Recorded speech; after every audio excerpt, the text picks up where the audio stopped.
The Young and the Restless. Spoilers. Thurdays, August 8, 2024. The sun had barely risen over Genoa city, casting long shadows that mirrored the complex emotions brewing within its residents. In a quiet corner of the city, Sally Spectra sat with Adam Newman, her eyes swollen from hours of tears. She couldn't stop talking about Ava, the daughter they had lost. Her voice quivered with pain as she recounted every detail, every hope and dream that had been shattered. Adam, Sally sobbed, her voice a mixture of sorrow and desperation, I want to have a child again. I need to. And this time, I will protect our baby with everything I have. I can't go through this life without trying once more. Adam's heart ached for Sally, but he knew the timing wasn't right. They were still healing, their lives in turmoil. Sally, I understand how you feel, but we need to be sure we're ready. Right now, we're not in the right place for this. Sally's face crumpled at his words, feeling as if a dagger had been plunged into her heart. Not in the right place? Or are you just refusing to take responsibility? Do you even want to be with me, Adam? Adam reached out, trying to comfort her, but Sally pulled away, her pain transforming into a cold, impenetrable wall.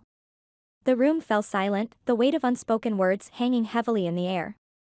Meanwhile, across town, another storm was brewing. Kyle Abbott was locked in a fierce battle for the custody of his son, Harrison. Determined to win at any cost, Kyle stormed into the Newman Enterprises building, his eyes blazing with fury. Victor, Kyle demanded, his voice echoing through the grand office, I want my son back. Summer can name her price. How much does she want for Harrison's custody? Victor Newman, ever the calculating patriarch, leaned back in his chair, a smug smile playing on his lips. Kyle, you know as well as I do that this isn't about money. Summer has her reasons for wanting custody, and I'm here to support her. Harrison is better off with his mother. Kyle's fists clenched at his sides. Summer is nothing but a greedy opportunist. She's exploiting Harrison for her gain. You can't let this happen, Victor. Let me raise my son. Victor's smile faded, replaced by a steely resolve. You want custody? Then you'll have to play by my rules. Obey my commands, and maybe, just maybe, I'll consider it. Kyle's heart pounded with rage and despair. The thought of being manipulated by Victor sickened him, but his love for Harrison was stronger than his pride. What do you want me to do? Victor's eyes gleamed with a mixture of power and malice. You'll find out soon enough. For now, just know that you'll be working for me. The tension in the room was palpable as Kyle wrestled with his decision. He knew aligning with Victor meant compromising his values, but the alternative was losing his son. With a heavy heart, he nodded, sealing his fate. Back in the Newman household, Summer basked in the perceived victory. Her ambition and greed had blinded her to the damage she was causing. She relished the control she had over Harrison's future, oblivious to the whispers and criticisms from those around her. She was a pariah, but in her mind, she was victorious. As the days turned into weeks, the strained relationships and hidden agendas began to unravel. Adam struggled to bridge the widening gap between him and Sally, desperately trying to find a way to heal their fractured bond. He realized that his reluctance to have another child wasn't about responsibility, but fear of losing another child, fear of failing Sally again. He needed to communicate this to her, to show her that his love was unwavering. Sally, on the other hand, found solace in her work, pouring her heart and soul into her designs. But the emptiness inside her grew, a constant reminder of the family she longed to create. Her relationship with Adam hung by a thread, each passing day pulling them further apart. Kyle, now entangled in Victor's web of deceit, found himself undertaking morally ambiguous tasks. The weight of his choices bore heavily on him, but the thought of Harrison kept him going. He couldn't lose his son, he wouldn't. But every action he took in Victor's name chipped away at his integrity, leaving him questioning how far he would go for love. Summer, reveling in her perceived power, began to see the cracks in her facade. The isolation, the disdain from her peers, and the realization of the consequences of her actions began to haunt her. Deep down, she knew that her greed had driven her to a dark place, but pride prevented her from stepping back. The culmination of these tensions came to a head at a family gathering. The air was thick with unresolved conflict as Sally and Adam stood on opposite sides of the room, the chasm between them more apparent than ever. Kyle and Summer's icy stares spoke volumes, each unwilling to back down. The Young and the Restless, a tale of healing and hidden truths.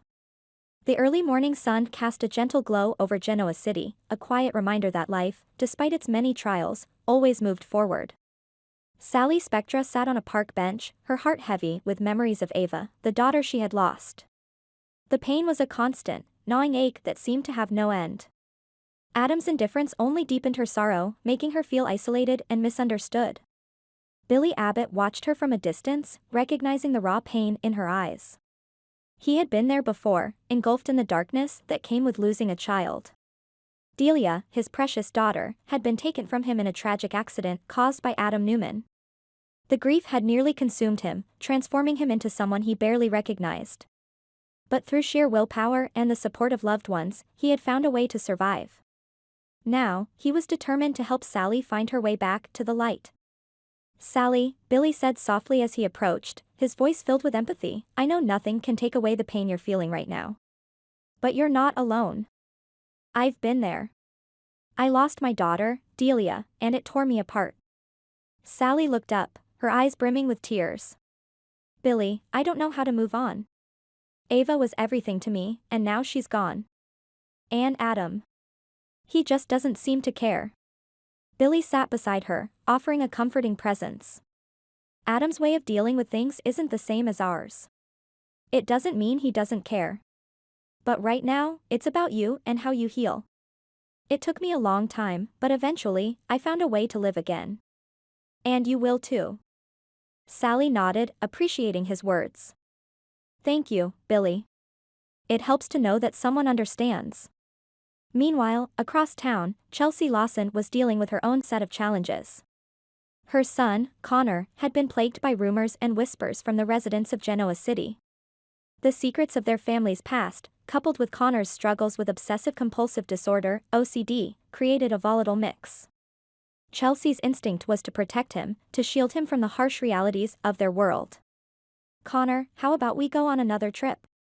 Chelsea suggested, her voice overly cheerful as she packed their bags. "It'll be fun to get away for a while." Connor eyed his mother suspiciously. "Mom, why are we always traveling? Why can't we just stay home? Are you hiding something from me?" Chelsea's heart pounded with fear. "Of course not, sweetheart. I just think it's good for us to see new places." Connor's gaze was piercing, far too perceptive for his age. "You're lying. I know something's wrong. Just tell me the truth." Chelsea swallowed hard, the weight of her secrets pressing down on her.